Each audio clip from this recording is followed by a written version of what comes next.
JVM here with a DIY. JVM, just view me with another episode. Let's go. Today we'll be making a cup turner for your epoxy resin and your sprinkler.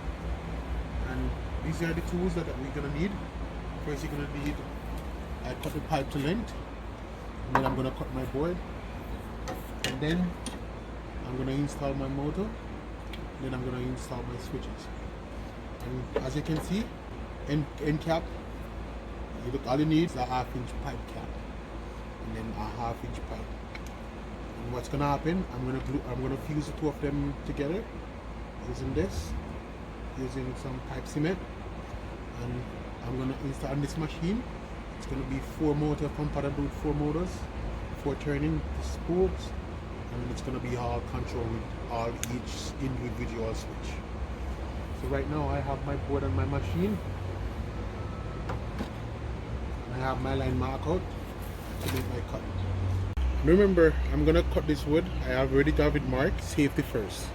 I don't have my safety glasses on, but I'm using a saw with a guard on it, so there is gonna be no dust encountering my eyes. So let's get on.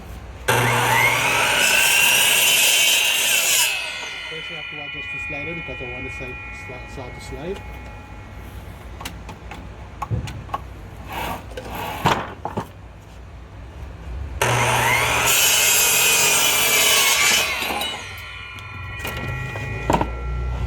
Board where I'm gonna be putting my motors. Here's my motor right here. You can find this motor on Amazon.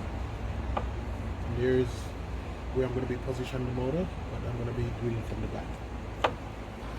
So in the cut, or when I was cutting previous on the machine, actually you need 2 pieces of this board right here. You need 2 pieces. But I never want to print that on camera because it's going to be a long cut. So, and then this one, it's going to be the bottom boards. So I cut 2 pieces of this as well. So now I pre-drilled my wood, and now it's time to assemble the first bit. So you're going to need a drill.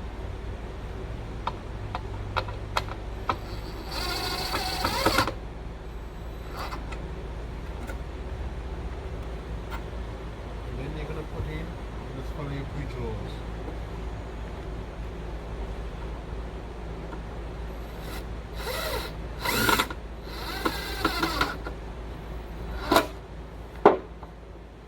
You're not going to bang on all the screws. You're just going to leave them some plain. Okay, so we have 2 screws. We just want to get this looking like a box so we can attach our motor. When you get the box completed, then you're going to go over. You're gonna get your measurement of where you want your motor to locate and your spindles. Then you have to get your whole drill. So I pre-drilled mine already, so I don't have to show you guys how I drill it because everybody knows to use a drill. And the next step is to work on your end caps on your motor. And this brass fittings, it came on the motor. So what you do with the PVC 1/2-inch end caps, you pre-drill a hole so that this brass fitting can fit inside to make it have a snug fit. And this is what I'm gonna use the set screw to attach back to the motor. Look at scrap wood, you can use anything because it's gonna be in a box. No one gonna tell what's inside the box. And see, I just put this on here, mount it on the scrap wood, and then I'm gonna show you the rest of the assembly. I assemble 3. So now it's the last one. I don't probably want to show you guys the boring part, and things kind of get boring around here. So I'm just making this video short and spicy. So I'm just gonna mount this inside here.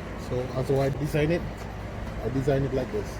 So when the spindle comes inside, it's gonna make a connection with the coupling. Then I'm gonna flip her over. See it? And then I try to line this up. So as soon as I get it aligned and everything is turning good, I turn it once. When it's going to turn, I hold it. And then I grab my square head screws. And then I screw from behind. The reason why, and always remember, to always pre-drill. So I have my correct bitten. Now I'm gonna pre-drill a hole.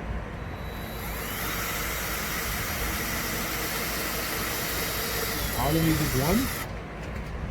You got a screw. You just place it right there while it's still holding.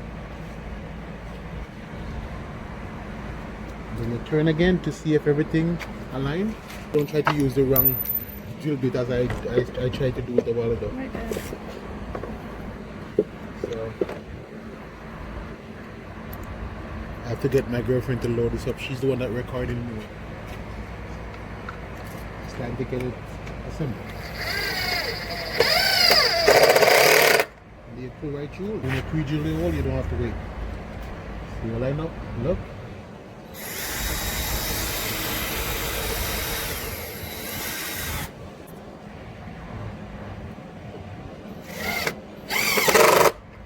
There you go. Flip her over. And this is all you're gonna see. So now it's just time to take these out, and then I'm gonna get these things fastened because they still turn. So what I'm gonna do, I'm gonna put a drill a hole right here, and then I'm gonna screw a screw inside it to just keep them in the bottom.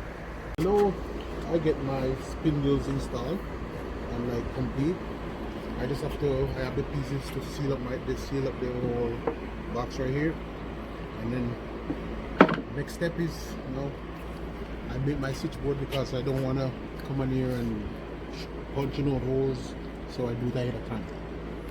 And I have my electrical card. Now I'm just gonna drill a hole right here, and then I'm gonna insert my electrical card in.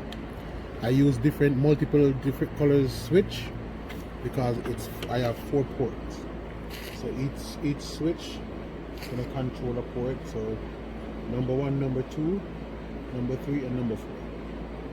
And then I'm going to go ahead and I'm going to solder these up right now. I have a soldering iron. It's right here, so there's no to just make the wire contact, and then I'm going to get my electrical done, and then I'll just show you guys. So now I get my wire soldered to my switches. I'm gonna go ahead and strip these wires, and then I'm gonna make connection to the motor, and I'm gonna have all these motor wire in different wire coating because these are all in black, and that's the only way to get it changed and make, if somebody else will take over. I used to sell this machine right here, then somebody can understand if something go wrong. They will understand what's the hot wire and what is the negative wire and what is the ground wire. Okay, so now I'm getting all of my wires connected. Now it's time to check the motor and see which switch I want to make the 4th one. So I'm gonna go and do the testing right now. Okay, so you can see it turning. So I know that power is coming to the switch because my wire is now connected. So it's now to get these ones soldered out, and then I'm going to show you guys a final rundown. I use a magnet to get my wire tightened and button up. So now it's just time to get my wire hooked up. This is the finished product I'm showing you. You look, I put on these things right here, these jaw stops, locks. Is just to make this, when this turning and the pressure come down on here with the weight of the cup, it doesn't like pressurize and be still turn. And right here I have them on all 4. And then you're gonna see my little trick to this, where the electrical box is. It's not on the back because when glue and epoxy resin is like applying, we don't want it to touch the switch stuff, so we want everything to be operated. So all you have to do, I'm in the way, I'm gonna put on a hinge on this. So now everything inside the power card just come out like that. You see all of my switches, they're all right here. They're all took away, so this can be portable and you can take it anywhere you want to go. Then I will get the noodles, the pool noodles, and put on this, and then it will be all set up and ready to make up. That's the finished product. See, it's all done. and everything just tuck away like that after you finish use. See, I have to get these things from the dollar store, Dollarama, thanks. You know, and I put those on the end. So that's the finished product, people. You know, and if you want to get one of these machines, just comment on the video and I will give you the cost and how to get one, and I will get it done for you guys. Thanks for watching.